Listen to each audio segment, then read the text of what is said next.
First of all, I thank the organizers for inviting me to do this talk.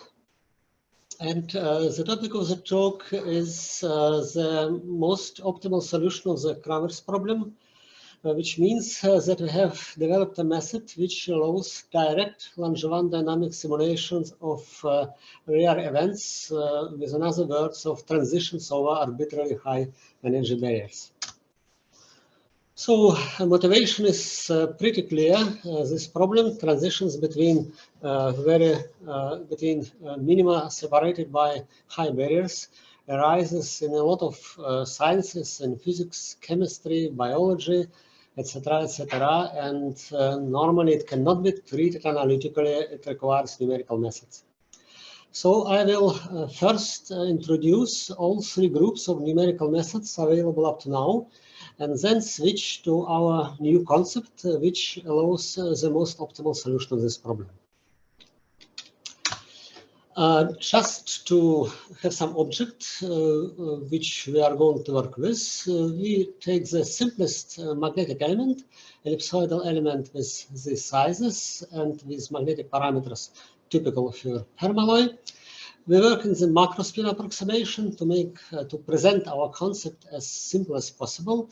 From the physical point of view, for an element with such sizes, macrospin is not really valid, but still, as I said, we would like to present a concept and not to be involved into the complicated matter of internal dynamic modes. So let us just concentrate ourselves on this macrospin.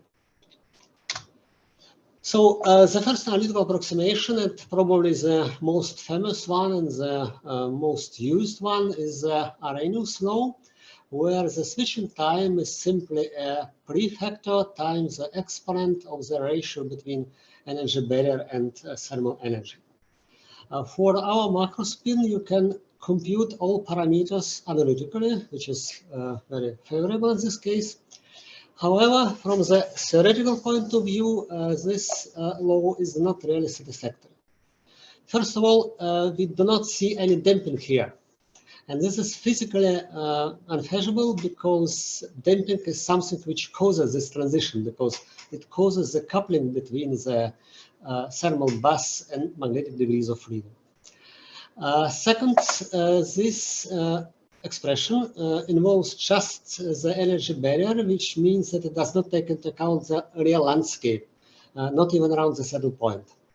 And finally, it does not consider the possibility of magnetic moment trajectory to make a backhopping, meaning that if we are over the barrier, then we can just hop back without reaching another minimum.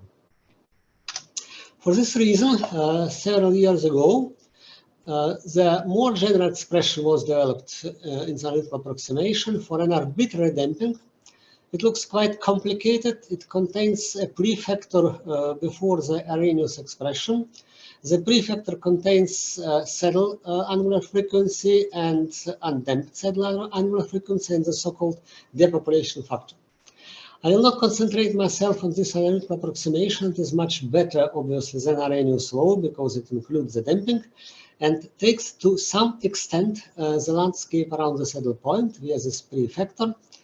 But first, this depopulation factor takes this landscape into account only till some degree. And what is more important, this expression still does not consider a real dynamics near the saddle point, in particular the same back hopping. So numerical methods are clearly absolutely necessary to solve the problem, especially taking into account that for a system with many degrees of freedom, the evaluation of both these frequencies and of this depopulation factor is a highly non-trivial task. Well, what about direct numerical methods? The most direct method is obviously Langevin dynamics. You just take the Landau-Lifshitz-Gilbert equation, which is written here and familiar to everybody, and just simulate the system jumps over the barrier. Obviously, this is applicable only for systems with relatively small energy barriers, say up to 10 kT, simply because the real switching time in real life grows exponentially with the energy highs, and because this equation just mimics the real life, simulation time also grows exponentially. And here you have an example how to monitor such transitions for such a macrospin with energy barrier only 9 kT. You are here in well B, and you switch into well A, and this is the X projection as a function of time. And this is the average time, switching time computed with Langevin dynamics. So we can apply direct Langevin dynamics only with small energy barriers. But even in this case, we have to be careful because there are, in this dynamics, true switchings and also false switchings. And these false switchings correspond normally to the out-of-plane precession. This is an important point because there are a lot of such false switchings, and if you neglect them, you get totally wrong switching time. We have also developed a method how to distinguish between true and false switching. Here you see trajectory for a true switching, trajectory for a false switching. And the main idea is that if you have a true switching, then after this true switching, you have the equilibration of the moment in the new minimum. And if you have a false switching, then you do not have any equilibration and just go back. And this means that working with histograms, you can just get rid of histograms with very small switching times and then get the distribution of the switching times for real switchings. Still, again, it is feasible only for small barriers. To deal with barriers of arbitrary highs, we had an idea to employ the time temperature extrapolation. What does it mean? We cannot simulate direct transitions for room temperature, but we still can simulate this transition for much higher temperatures because the transition time depends exponentially on temperature. So we compute simulation times for various temperatures where we can obtain these transitions, and then this should be a linear dependence in logarithmic coordinates, and then we extrapolate it to the temperature of interest, in this case to the room temperature. It looks at the first glance quite reasonable, but unfortunately it is not. And the obvious reason is this works quite well for relatively low barriers, but when you have higher barriers, meaning that here you have longer or larger long axis of this elliptical element, you have to extrapolate over several orders of magnitude. And this is in general not a very good idea for two reasons. First of all, such extrapolation is inherently not precise.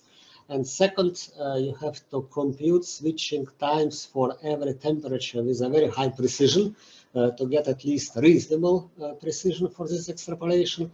And this means that you are not doing better than a standard Langevin dynamics. So due to this drawbacks, this method is unfortunately not really good. Now, what is available in the state of the art? In the state of the art, we have a group of methods which crimp gradually over this barrier, namely the energy bonds method and the most popular forward flux sampling method. Energy bonds is a rather exotic method with the main idea that if you do numerical simulations of the transition between two states, then you do it in stages, and at stage number y, you do not allow the trajectory to go back below the energy level number y. And after each stage, you increase this bound's energy, and then looking at corresponding equilibrium histograms, you can compute the switching time. The switching time you can compute this way. This is the switching rate, and the switching rate is computed as the number of switchings divided by the time spent in the barrier A, and this is the number of switchings which we see when we start from the level number y. So if you start, for example, for this level, then you have many switchings because you do not allow your system to go below this energy level. So the real problem is to compute the ratio of times spent above the level I plus 1 and I in an undisturbed system. You can do this by computing the ratio of histograms of times, of histograms of probability distributions for subsequent energy bonds levels. And the product of these ratios, which you compute this way, the product of this ratio decreases with the number of levels, obviously, because every ratio being the ratio of this area to this area is obviously less than 1, and you get this nice straight line in logarithmic coordinates using the product. So here we have the first heavy problem of the energy bonds method. The result obviously heavily depends on how exactly you evaluate this ratio, because you multiply a lot of ratios, as many ratios as you have energy levels. And of course, you have them. If you have a systematic error, then the end result is the systematic error to the power of the number of levels. Another problem is that actually the whole method is a delicate balance of two factors: number of switchings. It grows exponentially with the energy bonds level, and the product of switching of this time rates, it decreases exponentially. And if you multiply these curves, you should have a plateau, but it is a highly non-trivial task to find out where this plateau is. We have picked out the most favorable example. So this method is a really complicated method, and taking into account that this expression does not really have a justification, as you will see later, for median and high barriers, this method gives you some serious errors. Now I go to the last available method, to the forward flux method. Forward flux method is in the limit of infinite simulation time, is an exact method. And the idea is that you can compute the switching rate just multiplying the flux from the basin R through the border of this basin to the first level, and then you multiply this flux with the relative probability that you reach the basin B starting from the level 0. And the key trick in the forward flux sampling is this conditional probability can be computed as a product of conditional probabilities from jumping from the level y minus 1 to the level lambda y if you start from the level lambda y minus 1. The standard procedure involves placing of the interfaces lambda using moment projections relevant for the transition. This procedure is not very good because if, say, you place this magnetic moment interfaces equidistantly, then these probabilities, these conditional probabilities, are very different. And you have a very large random error by computing this quantity. We have suggested to do it another way, namely taking into account that the statistical error is proportional to the difference between the energy of these interfaces divided by Kp. We can place these levels equidistantly in the energy space, as is written here. This way you get pretty the same probabilities for each pair of transition. And then this is the optimal placing of these interfaces for the forward flux method. And indeed, the quality of the forward flux method greatly increased after we have introduced this procedure. So here you see how the interfaces are placed on the energy diagram for the system.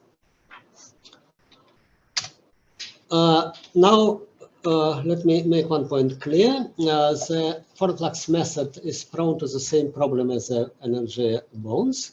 Namely, each probability should be evaluated with a very high precision, because otherwise you get a large error when you evaluate the product of 50, say, numbers or 100 numbers, which are known with a moderate precision, and probably and maybe even with some systematic error.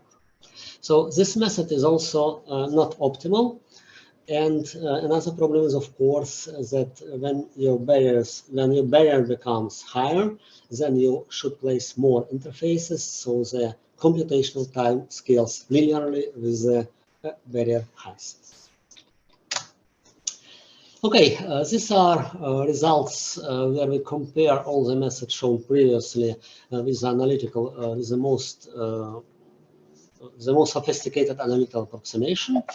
Of course, you cannot see any differences on the logarithmic scale. So we have plotted the ratio of the switching time to the analytical time, and you see that the forward flux sampling performs best. This is this yellow curve, because due to the back-hopping trajectories, all switching times should be larger than the analytical approximation, which assumes that if you cross the barrier once, you cross it forever. And this is also the only method which works well for all barriers, because both time temperature extrapolation and also the energy bounds, they drop below the analytical results, so they are not really applicable. Okay.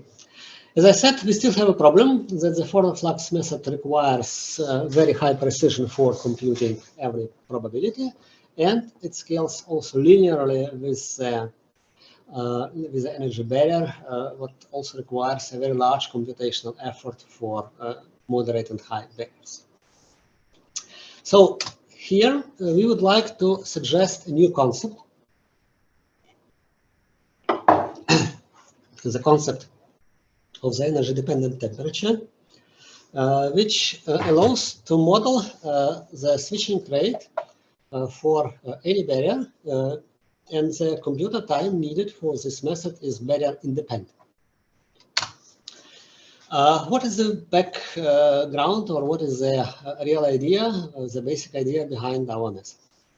Why do we need simulations at all? We need simulations at all because we have to follow exactly the dynamics near the saddle point. And this is a region where really interesting dynamics happen for our purposes, the back-hopping trajectories, landscape, etc., etc. But the problem with any method, with any numerical method which I have showed up to now, is that we spend most time far below the energy point, namely in this basin or in this basin. And the dynamics here is of no importance whatsoever for our purpose, because we are just interested in a thermodynamic equilibrium behavior of the system in this area. So the idea was to strongly reduce simulation time which the system spends here, and to keep all simulation dynamics in this really interesting region. How can we achieve that? We introduce the artificial energy-dependent temperature. This artificial temperature should be much higher here in the region of basins, so both basins, because we would like to our system to leave this area quite fast. And it should tend to the room temperature near the saddle point, because here we do not want to disturb the real dynamics of our system. What can we do? We just write this expression, taking tangent hyperbolicus, and it looks like this. Below some energy Q, we have a high temperature, so the system has a large probability to reach this level energy Q. And after energy Q, we get build our tangent hyperbolicus so that this temperature quickly tends to the room temperature, and everything is okay in this area. What do we gain? Let us compute the transition rate for both formalisms, for the energy-dependent temperature and for the constant temperature. For both formalisms, we can take the same expression. We take the same flux as in the for the flux method from A to lambda 0. And then we take these probabilities, conditional probabilities, to go from the level lambda y to the level lambda I plus 1. And we take the product of these probabilities to compute this ratio. Now, do not make any mistake. We do not repeat the for the flux method on some other level. We just use this expression to build up our energy-dependent temperature, and we will see it on the next transparencies. So now, we would like to compute the real switching time, the switching time for the constant temperature. And we have to our disposal the switching time for the energy-dependent temperature, because for the energy-dependent temperature, the system quickly reaches this energy level, and we have a lot of transitions because we start actually from this level and not from this one. Now, we write these expressions 2 times for energy-dependent temperature and for the constant temperature. So the desired time is just this switching time for EDT, this one multiplied by this ratio. These are 2 fluxes. These fluxes are computed for the transition from the basin to the next level. So here you can use a very standard Langevin dynamics. It's a very quick procedure. And what we need, really, we need to compute the ratio of these 2 products of conditional probabilities. So this is the real challenge for the whole method. And how do we handle this challenge? We introduce the Markov chain formalism for our system. We introduce a set of states which go from the first minimum to the second minimum through some intermediate states. And these intermediate states are placed equidistantly in the energy space. And what we need now, we need to compute equilibrium transition probabilities between each pair of states, starting from the single jump transition probabilities, which is a standard term from the Markov chain formalism. If you have a discrete Markov chain, you have probabilities of transitions between a pair of states for a single time jump, so to say. We can do it also in the formalism of a continuous time, but the result will be the same, and we will not go, and I don't want to go into unnecessary complications. So first we need the assignments of one-step probabilities. So one-step probability, as I said, is a probability that being in the state y, we go to the state y plus 1 during one time slice, so during one time unit. We have the principle of the detailed balance. So hopping forward is related to the hopping backward. These are one-step probabilities, exactly as the equilibrium occupation probability. Equilibrium occupation probabilities are known from the standard equilibrium thermodynamics. This is density of states times this exponent. It's a very well-known result. So this ratio, if we write this here, should be the ratio of the densities of state times this exponent of the difference between energy of our states.